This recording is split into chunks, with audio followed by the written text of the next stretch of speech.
قال تعالى في شأن حبيبه ومحبوبه آمرا ومخبرا إن الله وملائكته يصلون على النبي يا أيها الذين آمنوا صلوا عليه وسلموا تسليما اللهم صل على محمد وعلى آل محمد كما صليت على إبراهيم وعلى آل إبراهيم إنك حميد مجيد اللهم بارك على محمد وعلى آل محمد كما باركت على إبراهيم وعلى آل إبراهيم إنك حميد مجيد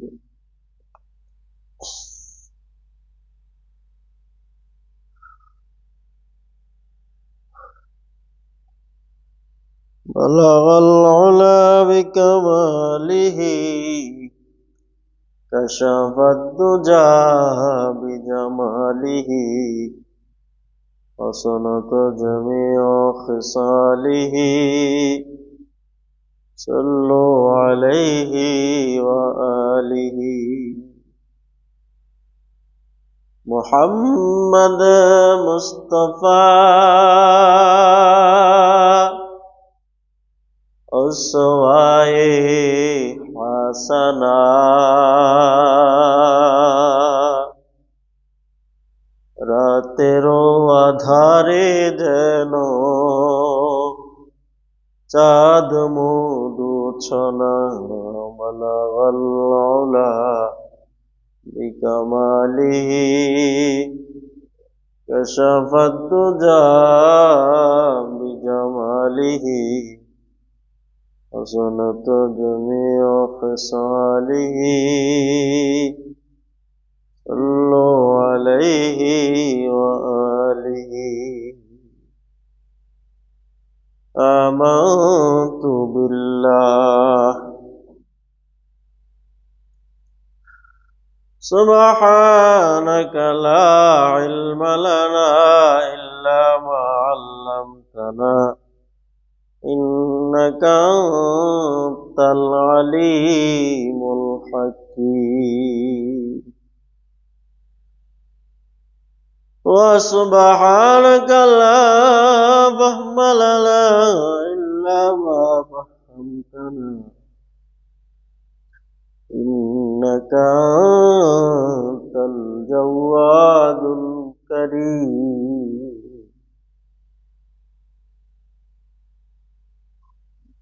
উপস্থিত মুআজ্জাজ সম্মানিত মুসল্লিয়ান کرام আমরা সর্বপ্রথম সে মহান রব্বে আরশে কারীমের শুকরিয়া আদায় করব যে মহান রব্বে আরশে কারীম দীর্ঘ একটি সপ্তাহ পরে শাবান মাসের প্রথম জুমায় আমাদেরকে জুমার নামাজ আদায় করার জন্য তাহার ঘরে তাহার মহান ঘরে সর্বাগ্যে সবার আগে নিয়ে এসেছেন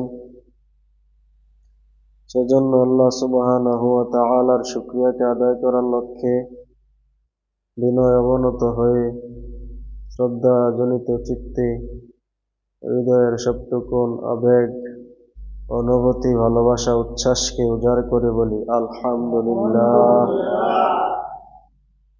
আল্লাহ সুবহানাহু ওয়া তাআলার অপার করুণা, স্নেহ, মায়া, ভালোবাসা, মুহাব্বত আমাদের উপর হয়েছে বিদায় আমরা তাহার মহান করে আসতে পেরেছি, বসতে পেরেছি।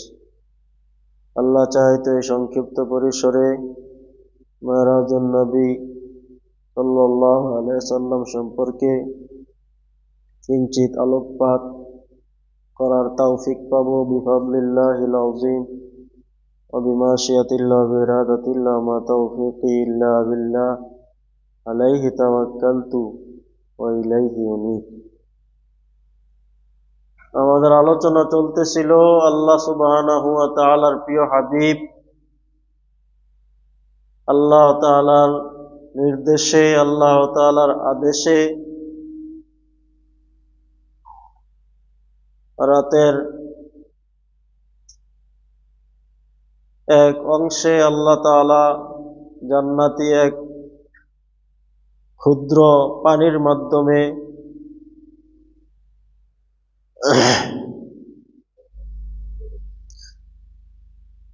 জান্নাতি বোরাক নামক পানির মাধ্যমে তাহার বান্দাকে, তাহার শ্রেষ্ঠ রাসূলকে, তাহার শ্রেষ্ঠ নবীকে তিনি সফর করাচ্ছেন। আল্লাহ তাআলার হাবিব জিবরাইল এবং মিকাইল সহ আরো বিভিন্ন ফেরেশতাদের সাথে বাইতুল মাকদাসের উদ্দেশ্যে তিনি পথ চলছেন। পথ চলতে চলতে এক পর্যায়ে আল্লাহ তাআলার হাবিব দেখলেন, আলমে বারজাখের অবস্থা আল্লাহ তাআলার হাবিবকে দেখানো হচ্ছে।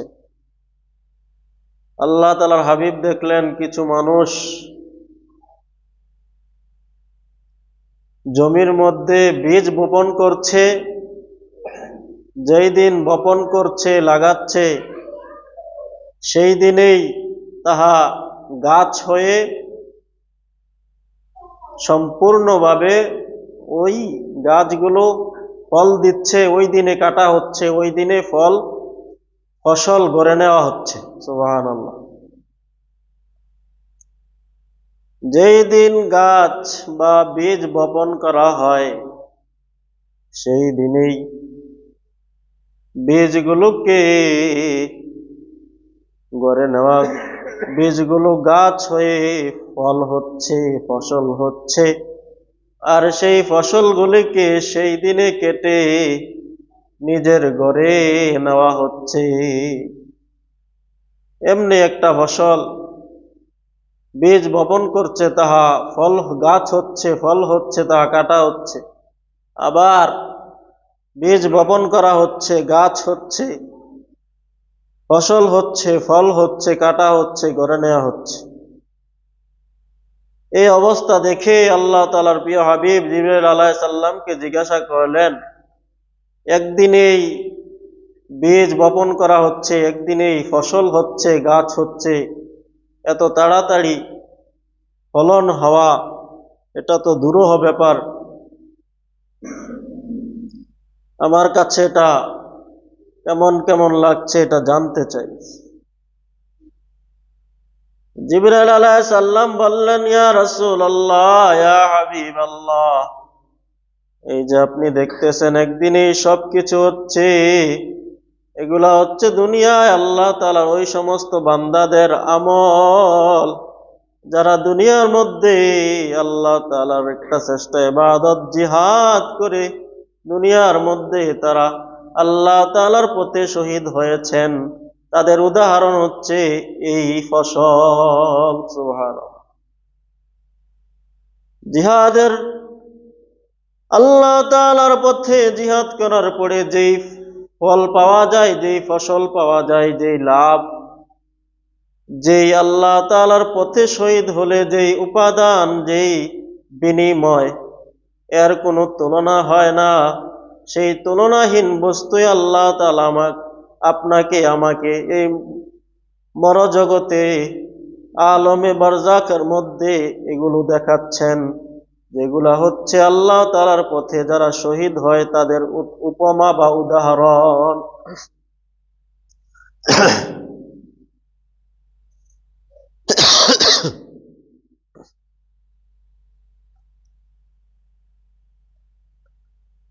এমনি ভাবে আল্লাহ তাআলার হাবিব আরো সামনে অগ্রসর হচ্ছেন।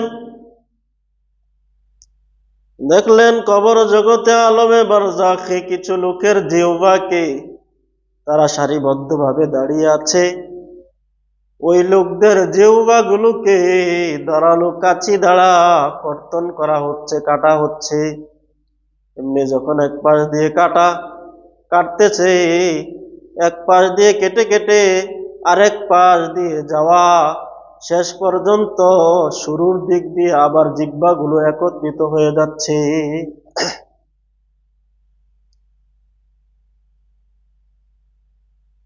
এক পাশ দিয়ে কাটতেছে ফেরেশতারা, মানুষের জিহ্বাগুলো ধারালো কাঁচি দ্বারা কাটতেছে, ধারালো ছুরি দ্বারা কাটতেছে। আরেক পাশে যাওয়ার আগে আগে প্রথম পাশের মানুষের জিহ্বাগুলো পূর্ণ হয়ে যাচ্ছে, আগের মতো হয়ে যাচ্ছে। আল্লাহ তাআলার হাবিব বলেন, এগুলো কাদের উদাহরণ? জিবরাইল আলাইহিস সালাম বললেন, এগুলো হচ্ছে আপনার উম্মতের সেই সমস্ত ওয়াইজ বক্তাদের উদাহরণ, যারা নিজেরা ভালো ভালো কথা বলতো, কিন্তু আমলের বেলা তারা একটা আমলও করতো না।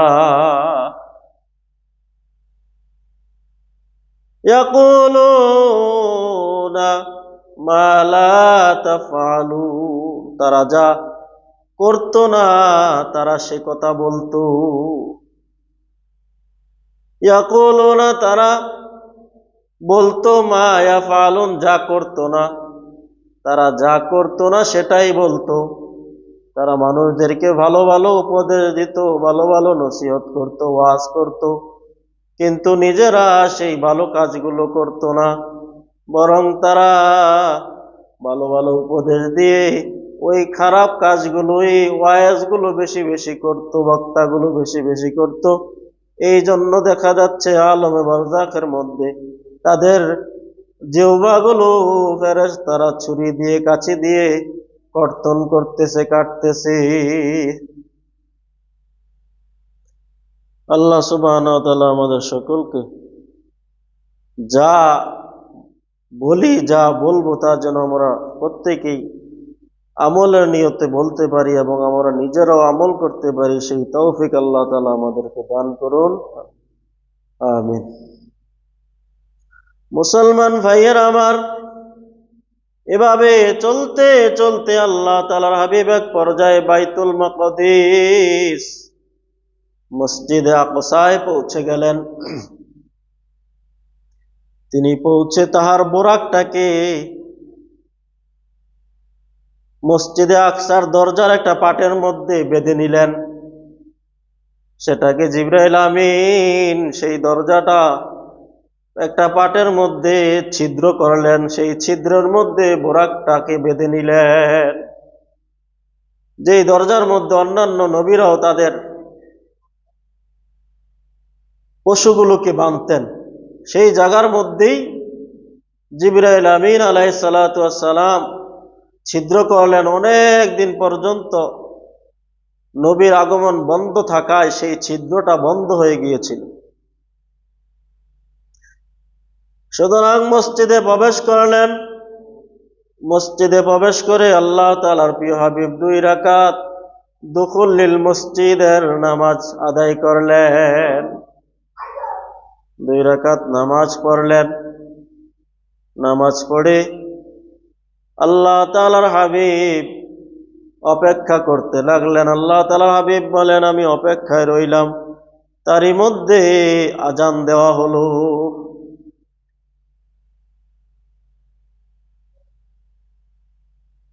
আযিনুল মুয়াজ্জিনা, মুয়াজ্জিন আজান দিলেন।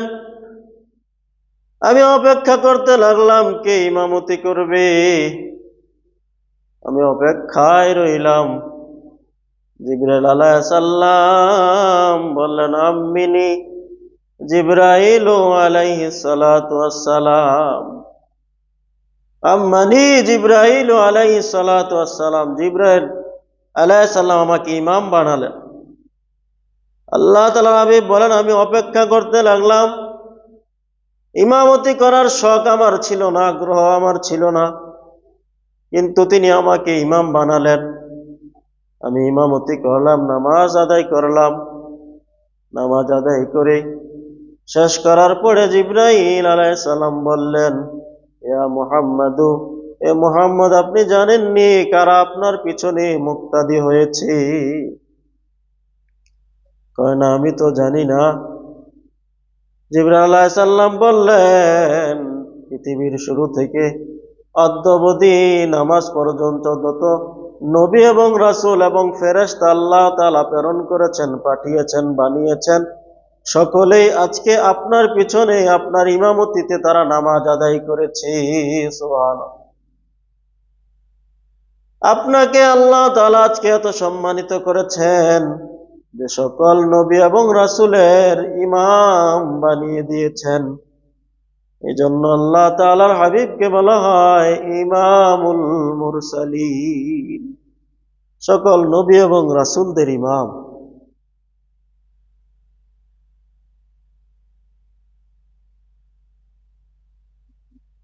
মুসলমান ভাইয়েরা আমার, সকল নবী এবং রাসূলের ইমামতি করলেন আল্লাহ তাআলার হাবিব।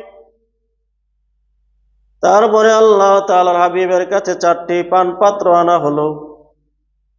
একটি শরাব, একটি দুধের পানপাত্র, একটি শরাবের পানপাত্র, একটি দুধের, একটি পানির, একটি মধুর। আল্লাহ তাআলার হাবিব শুধুমাত্র দুধের পানপাত্র থেকেই পান করলেন, পানিটাও পান করলেন না, মধুও পান করলেন না, শরাবও পান করেননি। এক্ষেত্রে 2টা রওয়ায়াত পাওয়া যায়। 1 নম্বরে হচ্ছে আল্লাহ তাআলার হাবিবের দরবারে 3টি পানপাত্র আনা হয়, আর একটা রওয়ায়াত হচ্ছে আল্লাহ তাআলার হাবিবের দরবারে 4টি পানপাত্র আনা হয়। সুতরাং আল্লাহ তাআলার হাবিব দুধ পান করলেন। তখন জিবরাইল আলাইহিস সালাম বললেন, আপনি ফিতরতকেই গ্রহণ করেছেন, অর্থাৎ আপনি ইসলাম ধর্মকেই প্রাধান্য দিয়েছেন, ইসলামকে গ্রহণ করেছেন, ইসলামকে আপনার বক্ষে ধারণ করেছেন। আপনি দুধ পান করেছেন মানে আপনি ইসলামকে গ্রহণ করলেন। ইসলামই হচ্ছে ফিতরাত, ফিতরতই হচ্ছে এই দুধের আকৃতি, এই দুধই হচ্ছে ইসলাম। সুতরাং আপনি মূলটাকেই গ্রহণ করেছেন। যদি আপনি পানি অথবা শরাব অথবা মধু পান করতেন তাহলে আপনার উম্মত বিপদগ্রস্ত হতো। কিরকম বিপদগ্রস্ত হতো এটার ব্যাখ্যা আছে, আমরা সংক্ষেপে চলে যাচ্ছি। সুতরাং মুসলমান ভাইয়েরা আমার, তারপরে আল্লাহ তাআলার হাবিবের জন্য একটি মেরাজ নিয়ে আসা হলো, সিঁড়ি, পদ্মারাগ মণিমুক্তায় খচিত একটি সিঁড়ি নিয়ে আনা হলো।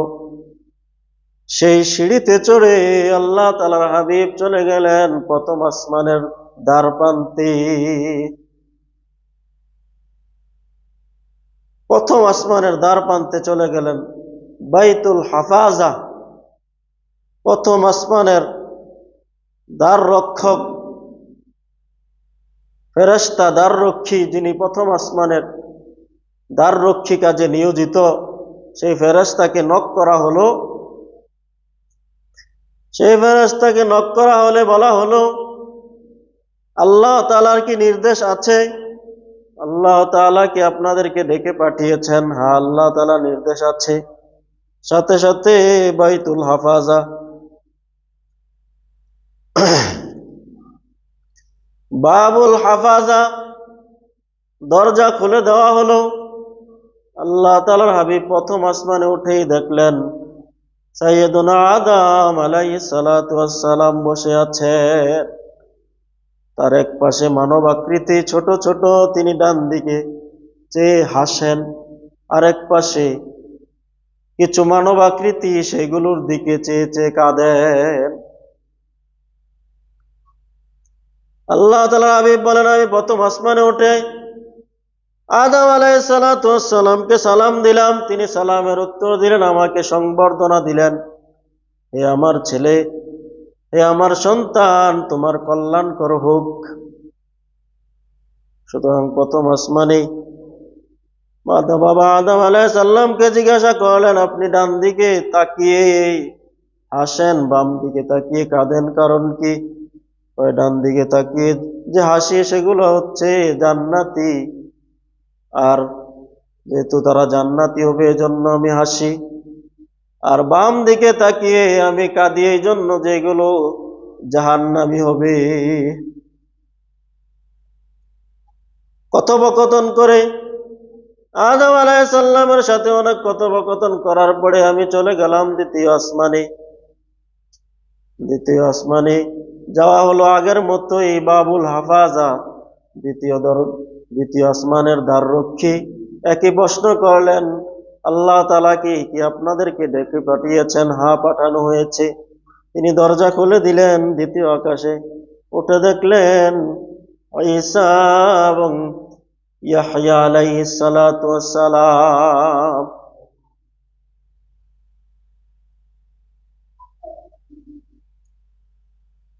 ঈসা আলাইহিস সালামের সাথে কথোপকথন হলো, কথাবার্তা হলো, সংবর্ধনা জানালেন।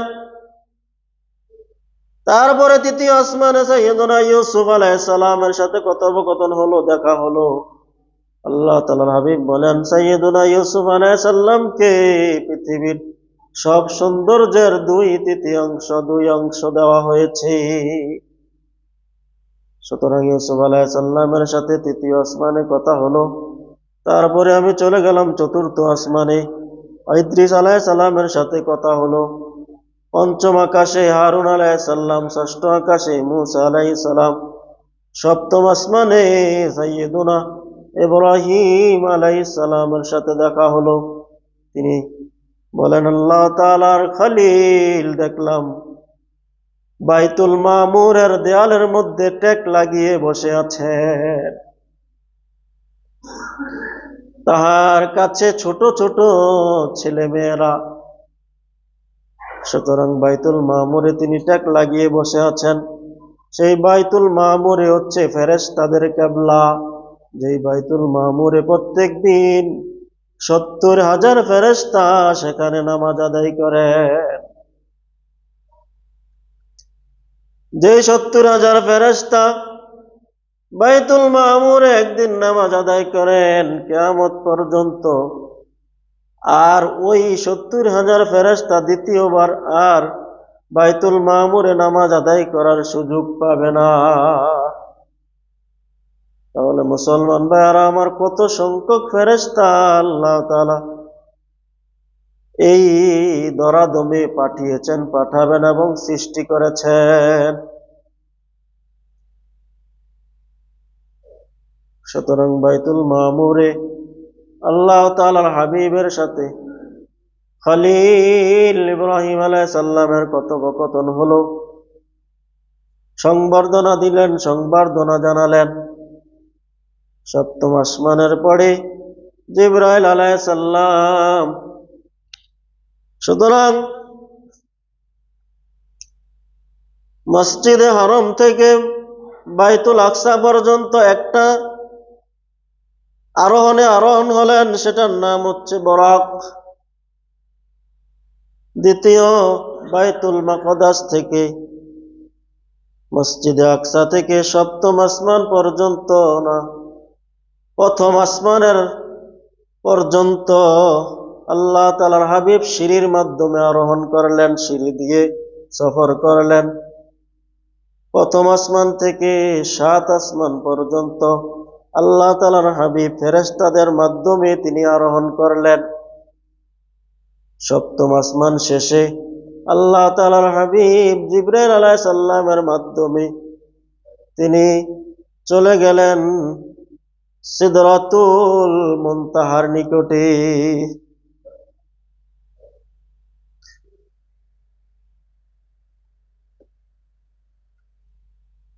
তাহলে আল্লাহ তাআলার হাবিব এই মেরাজের রজনীতে 5টা বাহনে আরোহণ করেছেন। 1 নম্বরে হচ্ছে বরাক। মসজিদে হাতিমে কাবা থেকে মসজিদুল আকসা পর্যন্ত বরাক বাইতুল মাকদিস থেকে প্রথম আসমান পর্যন্ত সিঁড়ির মাধ্যমে, প্রথম আসমান থেকে 7 আসমান পর্যন্ত ফেরেশতাদের মাধ্যমে, তারপরে হচ্ছে জিবরাইল আলাইহিস সালামের মাধ্যমে তিনি আরোহিত হলেন, উপরের দিকে উঠলেন, একেবারে সিদরাতুল মুনতাহার নিকটে চলে গেলেন। ইনদা সিদরাতিল মুনতাহা।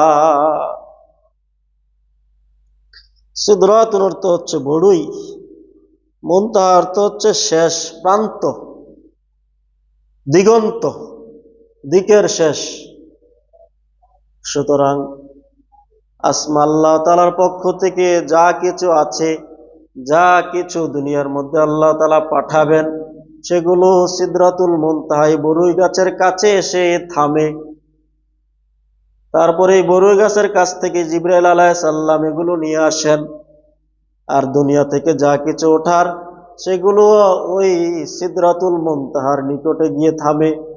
এই জন্য সেটা আল্লাহ তাআলার কাছ থেকে আসারও সেটা শেষ সীমা। দুনিয়া থেকে যা কিছু যায় সেগুলো যাওয়ার শেষ সীমা হচ্ছে সেই সিদরাতুল মুনতাহা।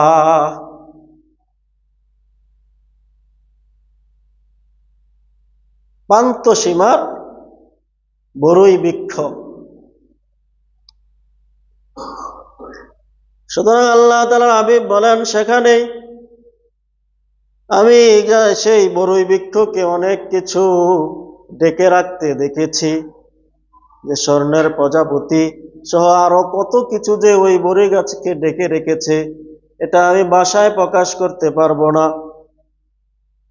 সুতরাং সেখানে আল্লাহ তাআলার হাবিব জিবরাইল আলাইহিস সালামকে স্বীয় আকৃতিতে দেখেছেন, আর সেটা হচ্ছে ইনদাহা জান্নাতুল মাওয়া, আর সেটা হচ্ছে জান্নাতে মাওয়া এর নিকটবর্তী। আর সেই বড়ই বৃক্ষের নিকটেই রয়েছে জান্নাতে মাওয়া, মুমিনদের আরামের বাসুদ্যান, বসবাসের স্থান, যেখানে জান্নাত চির উদ্যান, আরামের শান্তি যেখানে, সেই মুনতাহা বড়ই বৃক্ষের নিকটেই জান্নাত রয়েছে। সুতরাং আল্লাহ তাআলার হাবিব সেই জান্নাত দেখলেন, আল্লাহ তাআলার হাবিবকে জান্নাত দেখানো হলো এবং ঘুরে ঘুরে জাহান্নাম দেখানো হলো। তারপরে আল্লাহ তাআলার হাবিবকে নিয়ে গেলেন জিবরাইল আলাইহিস সালাম শরীফুল আকলাম, যেখানে কুদরত লেখা হয়, যেখানে মানুষের ভাগ্য লিপি করা হয়, মানুষের জীবন মরণের সবকিছু লেখা হয়, তাকদীর লেখা হয়, সেই জায়গাটাকে সেই জায়গার মধ্যে নিয়ে যাওয়া হলো। শরীফুল আকলাম, আমি সেই কলমের আওয়াজ শুনতে পাইলাম, লেখার সময় যে একটা ছোট ছোট আওয়াজ হয়, সেই আওয়াজ আমি শুনতে পাইলাম।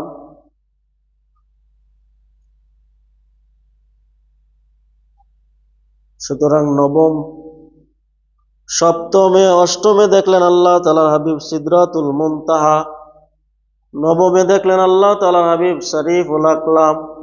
সেখান থেকে আর জিবরাইল আলাইহিস সালাম সামনে অগ্রসর হওয়ার সাহস নাই, তিনি যাইতে পারেন না। সিদরাতুল মুনতাহা পর্যন্তই হচ্ছে জিবরাইল আলাইহিস সালামের স্থান। এর অগ্রসর হলে জিবরাইল আলাইহিস সালামের সব পুরে ছারকার হয়ে যাবে। সুতরাং জিবরাইল আলাইহিস সালাম বললেন, আমার সামনে যাওয়ার আর কোনো শক্তি নাই। সুতরাং সেই সময় আল্লাহ তাআলার হাবিবের জন্য একটা রফরফ আনা হলো, মখমলের একটা চাদর, একটা আসন। আল্লাহ তাআলার হাবিব বলেন, আমি ভয় পাইতে লাগলাম যে একা একা আমি কিভাবে আরো সামনে অগ্রসর হব। সেই মখমলে উঠলেন, সেই আসনের মধ্যে উঠে বসলেন। আল্লাহ তাআলার হাবিব একেবারে আল্লাহ তাআলার নিকটবর্তী চলে গেলেন। কানা কাবা কাউসাইনি আও আদনা। আল্লাহ তাআলার হাবিব দুই ধনুকের নিকটবর্তী দূরত্বে চলে গেলেন, আও আদনা আরো কাছে চলে গেলেন।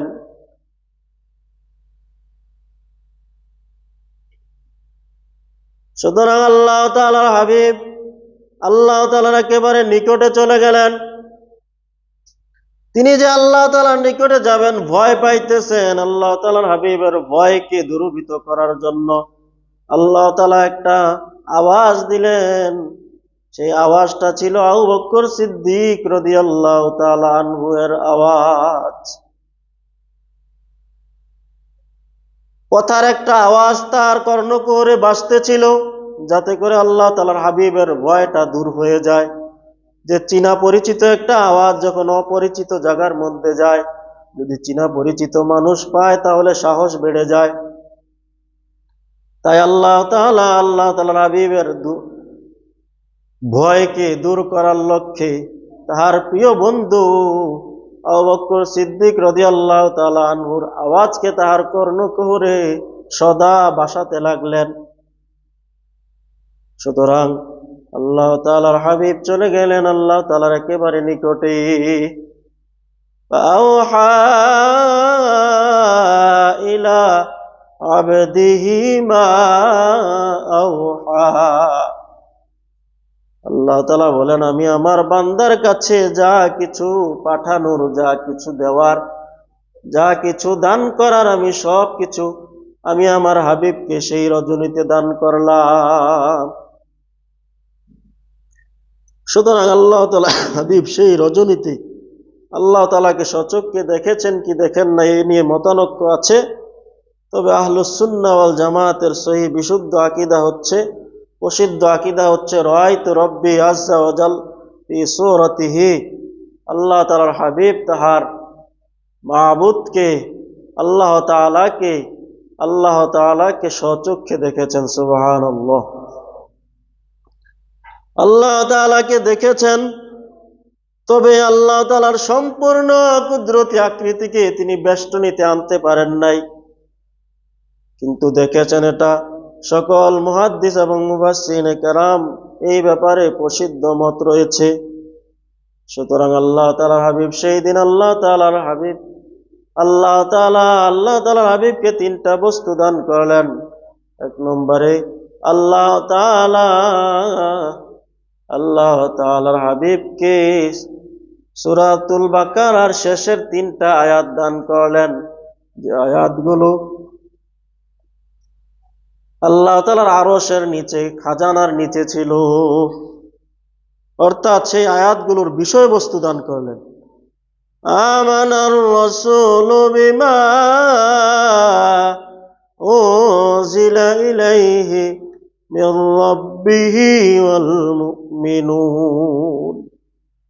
এখান থেকে আল্লাহ তাআলা আলাল কওমিল কাফিরিন এই পর্যন্ত তিনটা আয়াতের বিষয়বস্তু দোয়া আকারে দান করলেন, যেগুলো আমরা সূরাতুল বাকারার তাফসীরের মধ্যে আলোচনা করেছি। সুতরাং এই বিষয়বস্তুগুলো আল্লাহ তাআলা দান করলেন। 2 নম্বরে আল্লাহ তাআলার হাবিবকে সেই রাতে 50 ওয়াক্ত নামাজ দান করলেন। 3 নম্বরে আল্লাহ তাআলার হাবিবকে এমন সৌভাগ্য দান করলেন যে আপনার উম্মতেরা শিরিক ব্যতীত যত গুনাহ করবে সবগুলো গুনার জন্য আমি তাদেরকে ক্ষমা করে দেব। সুবহানাল্লাহ। শিরিক ব্যতীত যত কবিরা গুনাহ করুক না কেন আমি ক্ষমা করে দিব। এর অর্থ কি? কবিরা গুনাহ তো তওবা ছাড়া ক্ষমা হয় না। তাহলে এর অর্থ কি? এর অর্থ হচ্ছে, যদি ঈমান নিয়ে কোনো আল্লাহ তাআলার বান্দা বান্দি কবরে যাইতে পারে, ঈমান নিয়ে যাইতে পারে, তাহলে সে ঈমানের কারণে, কবিরা গুনার কারণে সে জাহান্নামে বিরাট একটা সময় আযাব ভোগ করে, শাস্তি ভোগ করে, ঈমান থাকার কারণে একটা সময় আল্লাহ তাআলা তাকে জাহান্নাম থেকে উঠিয়ে জান্নাতে নিয়ে যাবেন। সুবহানাল্লাহ। এটা হচ্ছে ক্ষমা করে দেওয়ার অর্থ। কিন্তু যদি শিরিক করে তাহলে আর কোনো ক্ষমা নাই। তাহলে তিনটা বস্তু আল্লাহ তাআলার হাবিবকে দান করলেন। আল্লাহ তাআলা বললেন, ও আমার বন্ধু বন্ধুর বাড়িতে আসলে অনেক কিছু নিয়ে আসে, তুমি কি নিয়ে এসেছ? আল্লাহ তাআলার হাবিব বলেন, আত্তাহিয়াতু লিল্লাহি ওয়াসসালাওয়াতু ওয়াত-তাইয়্যিবাত, আসসালামু আলাইকা আইয়ুহান নবী।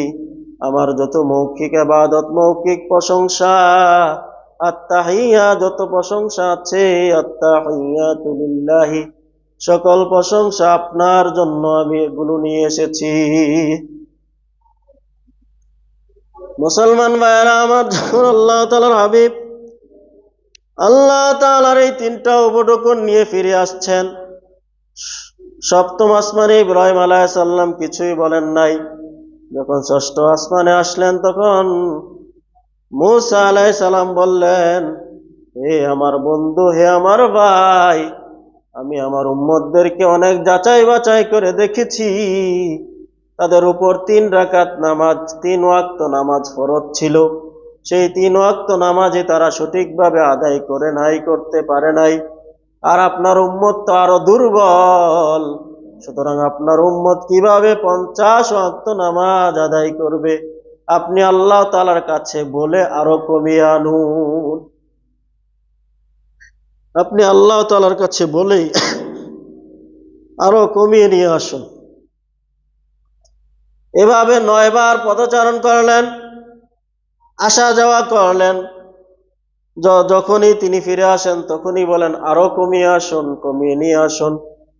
9 নং 45 ওয়াক্ত কমিয়ে আনলেন। যখন 10ম বারে বললেন, তখন আল্লাহ তাআলা হাবিব বললেন, এবার যেতে আমার লজ্জা লাগছে। 10ম বারে যেতে আমার লজ্জা লাগছে। কেন লজ্জা লাগছে? যে 10ম বারে যাওয়ার পরে যদি আল্লাহ তাআলা বলে এই 5 ওয়াক্ত কমিয়ে দিলাম, তাহলে তো আর আল্লাহ তাআলা যে আমাকে হাদিয়া দিলেন, উপঢৌকন দিলেন, এই হাদিয়াটাই তো বাতিল হয়ে যায়। এই জন্য আল্লাহ তাআলার হাবিবের কাছে লজ্জা লাগলো। সুতরাং মুসলমান ভাইয়েরা আমার, 7ম আসমানে ইব্রাহিম আলাইহিস সালাম ছিলেন, তিনি কিছু বললেন না। কেন তিনি বলেন না? এই জন্য যে ইব্রাহিম আলাইহিস সালাম হচ্ছেন খলিল, আল্লাহ তাআলার অন্তরঙ্গ বন্ধু। সুতরাং খলিলের কাজ হচ্ছে আল্লাহ তাআলা যে বিধান দিবে তা বিনা বাক্যে মেনে নেওয়া। আর মূসা আলাইহিস সালাম হচ্ছেন কালিম, কথা বলনেওয়ালা, আল্লাহ তাআলার সাথে কথা বলনেওয়ালা বন্ধু। সুতরাং তিনি কথা বলে বলে আল্লাহ তাআলার কাছে যত কমানো যায়, সেই কথা বলে বলে তিনি কমালেন। এভাবে 45 ওয়াক্ত নামাজকে কমিয়ে যখন আল্লাহ তাআলার হাবিব চলে আসছেন, আল্লাহ তাআলা হাবিব কুদরতি ভাবে একটা আওয়াজ ভেসে আসলো। তিনি পাইলেন, ও আমার প্রিয় হাবিব, আপনি জেনে রাখুন, আমার প্রত্যেকটা বান্দা যখন আমল করবে, আমি প্রত্যেকটা বান্দার আমলের নেকি 1-এ 10, একটা সওয়াবের কাজ করলে 10টা নেকি দেব।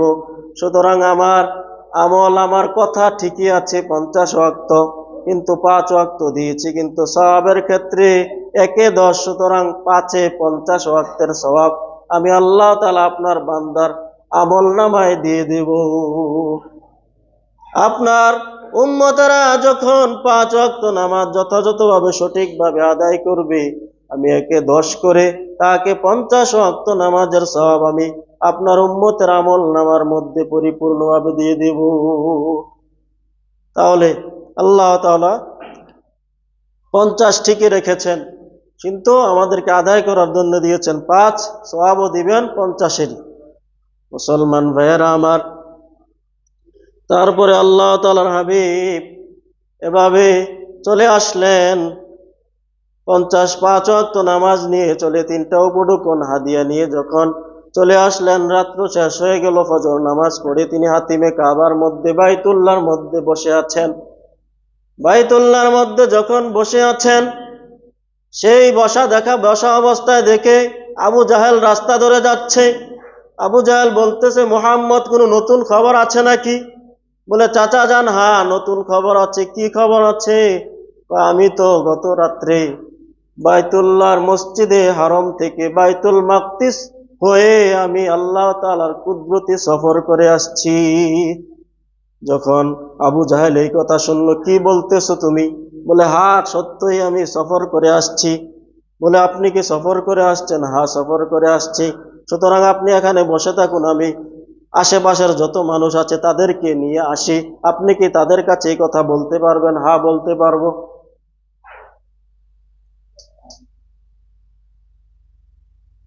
আপনি যে বলতেছেন যে আপনি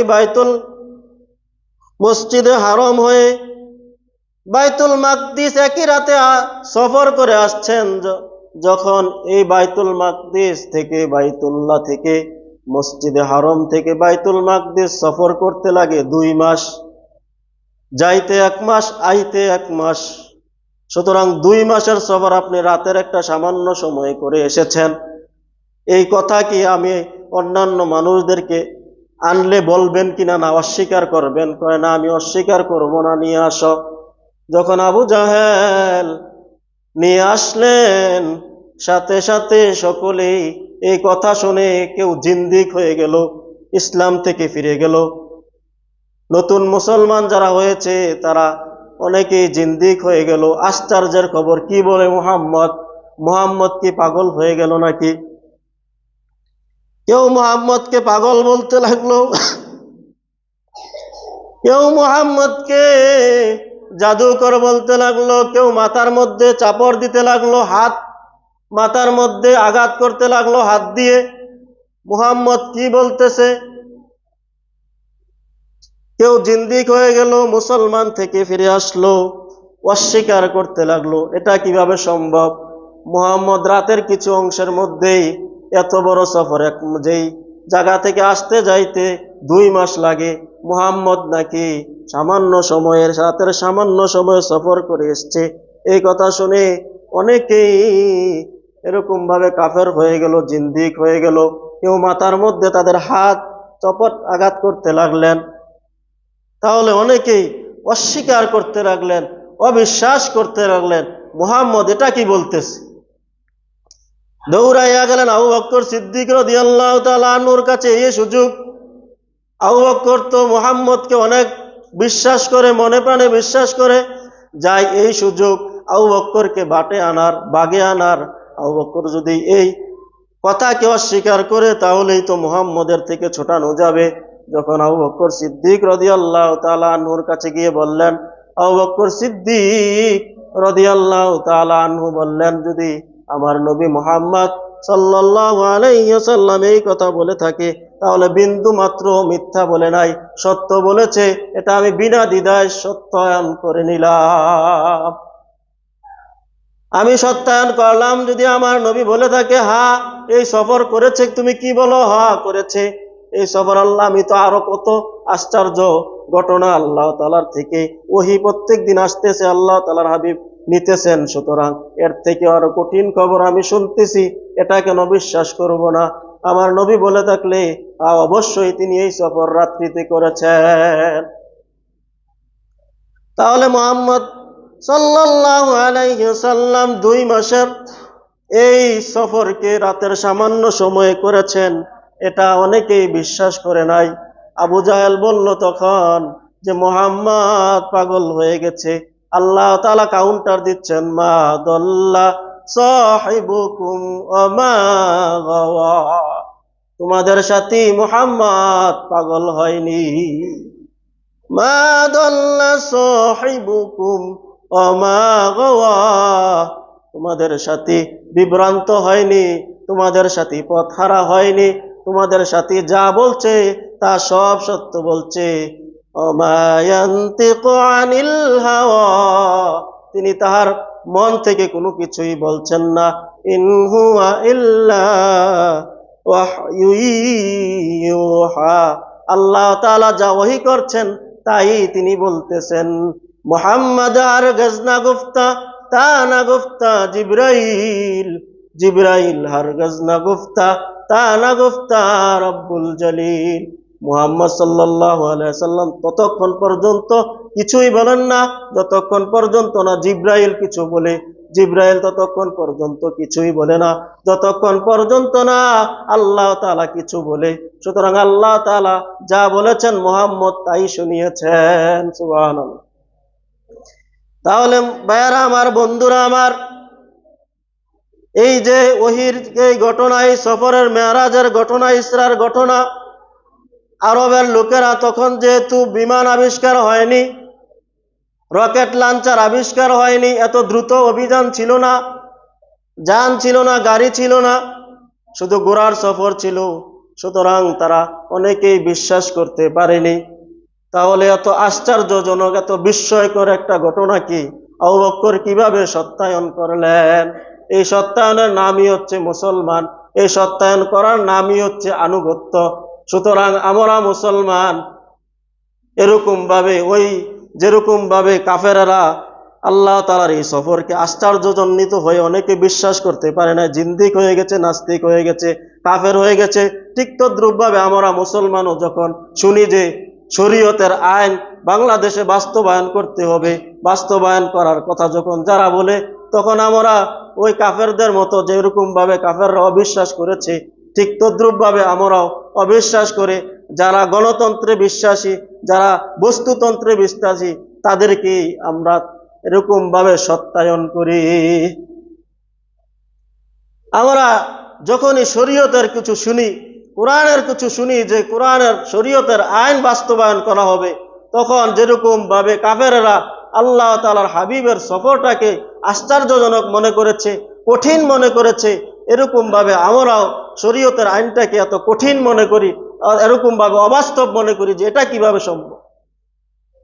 শরীয়তের আইন আসলে যে মানুষের মধ্যে প্রত্যেকের হক বুঝে পাবে, প্রত্যেকের জায়গায় শান্তি পাবে, এটা আমরা মেনে নিতে পারি না।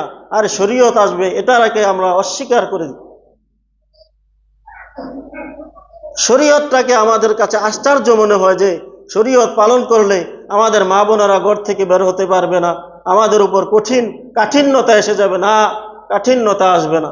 শরীয়তের প্রত্যেকটা জিনিসই সহজ, প্রত্যেকটা জিনিস আল্লাহ তাআলা তার বান্দার জন্যই অনুগ্রামী করেই বানিয়েছেন। সুতরাং মুসলমান ভাইয়েরা আমার, শরীয়ত কোনো কঠিন বিষয় নয়, কোনো পুরাতন বিষয় নয়। শরীয়তের প্রত্যেকটা জিনিসই নতুন মডেল, নতুন এবং আধুনিক, প্রত্যেকটা জিনিসই নতুন এবং আধুনিক। আমরা এখন আধুনিকের নাম দিয়া বলি, ইসলাম হচ্ছে আধুনিক নয়, আনকালচারাল। ইসলাম দিয়ে আধুনিক সমাজে চলা যাবে না, এই জন্য আমরা মডেলিং ইসলাম বানাইতে চাই, যে ইসলাম দিয়ে চলবে না। মনে করে যে ইসলামের মধ্যে আধুনিকতা নাই, নতুনত্ব নাই। তাহলে যদি ইসলামের মধ্যে আধুনিকতা না থাকে, আল্লাহ তাআলার হাবিবের এই মেরাজের ঘটনাটা তুমি নতুন, অনেক কিছু বের হয়েছে, এখন এই মেরাজের ঘটনাটা তুমি পারলে ঘটাও দেখি। মেরাজের ঘটনা 15 বছর আগে ঘটেছে, এখন যদি বর্ণনা করা হয়, এখনো মনে হবে যে এটা আরো 100 বছর পরেও এটা নতুন থাকবে কি থাকবে না। কিয়ামত পর্যন্ত এই মেরাজের ঘটনা পুরাতন হবে না, নতুন হবে, আরো নতুন হবে। কিয়ামত পর্যন্ত যত জিনিস আবিষ্কার হবে, যত দ্রুত যান আবিষ্কার হবে, ততই মনে হবে যে কিয়ামত এরকম ভাবে, মেরাজের ঘটনাটা তো এরকম ভাবে নতুন লাগতেছে, নতুন লাগতেছে, নতুন লাগতেছে। যতই আধুনিক জিনিসপত্র বের হবে, ততই মনে হবে যে মেরাজের ঘটনাটা নতুন লাগবে। ঠিক তদ্রূপ ভাবে কোরআনের প্রত্যেকটা জিনিসই নতুনত্ব, কোরআনের প্রত্যেকটা বিধানেই নতুনত্ব, আধুনিক। কোরআনের একটা জিনিসও এরকম ভাবে আল্লাহ তাআলা যে কোরআন দিয়েছেন, বিধান দিয়েছেন, প্রত্যেকটা বিধানই নতুনত্ব, প্রত্যেকটা বিধানই হচ্ছে আধুনিক। সুতরাং এই আধুনিক যুগেও কি আপনি এই মেরাজের ঘটনাকে রাতের কিছু সময়ে আপনি রকেট দিয়ে আরোহণ করে আসতে পারবেন? আসতে পারবেন? বৈজ্ঞানিক গো মহান গুরু নবীজি, এমন অজ্ঞান মহান মানুষ তো গাই হাই বাণী। বৈজ্ঞানিক গো মহান গুরু নবীজি, এমন অজ্ঞান মহান মানুষ তো গাই হাই বাণী। আপনারা শুনে নেবেন, গজলটা ইউটিউবে আছে। সুতরাং মুসলমান ভাইয়ারা আমার, সুফিয়া কামাল লেখেন, আজিকার শিশু সুফিয়া কামাল, আমাদের যুগে আমরা যখন উড়াইয়াছি শুধু গুড়ি, তোমরা এখন কলের জাহাজ চালাও গগন জুড়ি। উত্তর মেরু দক্ষিণ মেরু সবই তোমাদের জানা, আমরা শুনেছি সেখানে রয়েছে জিন পড়ি দেও দানা। সুতরাং মুসলমান ভাইয়েরা আমার, ওই সময় আবু বকর সিদ্দিক বিশ্বাস করেছেন। সুতরাং এত কিছু বাইর হওয়ার পরেও এই সময়েও আপনারা কি এত কম সময়ে বিজ্ঞানীরা আল্লাহ তাআলার আরশে আজিমের কাছে এই সামান্য সময়ে যাইতে পারবেন? তাহলে মেরাজের ঘটনাটা নতুন না পুরাতন? আল্লাহ তাআলার হাবিব যে চাঁদ দ্বিখণ্ডিত করেছেন, এই চাঁদের দ্বিখণ্ডিত করার ঘটনাটা নতুন না পুরাতন? আপনি এত কিছু আবিষ্কার করেছেন, এরপরেও কি চাঁদের দেশে গিয়ে চাঁদটাকে দ্বিখণ্ডিত করতে পারবেন? এত বস্তু আবিষ্কার করার পরও? তাহলে চাঁদের এই ঘটনা নতুন না পুরাতন? তাহলে এখন এসে আপনি বলতেছেন যে ইসলাম এখন চলবে না, আধুনিক যুগে সবকিছু মিলাইয়া চলতে হবে, কাঁধে কাঁধ, মহিলা এবং ছেলে কাঁধে কাঁধ মিলাইয়া চলার নামে আধুনিকতা। এটার নাম আধুনিকতা হইলে তাহলে আমেরিকা, লন্ডন যারা এরকম এই উচ্ছৃঙ্খলা বেহায়াপনার মধ্যে বাস করতেছে, তারা আজকে চোখের পানি জড়াতো না। সুতরাং মুসলমান ভাইয়েরা আমার, আল্লাহ সুবহানাহু ওয়া তাআলা হাবিব এই সফর করে এসে সব বর্ণনা যখন দিলেন, সাইয়েদনা আবু বকর সিদ্দিক রাদিয়াল্লাহু তাআলা আনহু শুধু সত্যায়ন করলেন। এই জন্য আল্লাহ তাআলার হাবিব সাইয়েদনা আবু বকর সিদ্দিক রাদিয়াল্লাহু তাআলা আনহুকে বললেন সিদ্দিক। চরম সত্যবাদী, মহা উৎকর্ষ সাধন করার সত্যবাদী হচ্ছে আবু বকর সিদ্দিক। আল্লাহ সুবহানাহু ওয়া তাআলা আমাদের সকলকে ইসলামের ছায়াতলে আসার তৌফিক দান করুন, সকলে বলি আমিন। আমরা কোরআনের প্রত্যেকটা যখনই তাফসীর করি, প্রত্যেকটা তাফসীরেই আমরা আপনাদেরকে বুঝাইতে পেরেছি যে প্রত্যেকটা তাফসীর যখনই করি তখনই বোঝা যায় যে এই আয়াতটা এখনের জন্যই প্রযোজ্য। আবার 2 দিন পরে করবেন, 2 দিন পরেও দেখা যাবে যে এই আয়াতটা এখনই মনে হয় নাজিল হয়েছে। আল্লাহ সুবহানাহু ওয়া তাআলা আমাদের সকলকে সঠিক বুঝ দান করুন। মুসলমান ভাইয়েরা আমার, আল্লাহ তাআলার ঘরে কে আছেন দান করার মতো? যে আল্লাহ তাআলার ঘরে প্রত্যেক জুমায় দান করেন। আল্লাহ তাআলার ঘর, আল্লাহ তাআলাকে সন্তুষ্ট করার জন্য আমাদের প্রত্যেকের হালাল উপার্জন থেকে আমরা প্রত্যেক জুমায় কিছু কিছু দান করে থাকি। আজকের জুমায় কে আছেন আল্লাহ তাআলার ঘরে দান করার? কে আছেন মুসলমান ভাইয়েরা?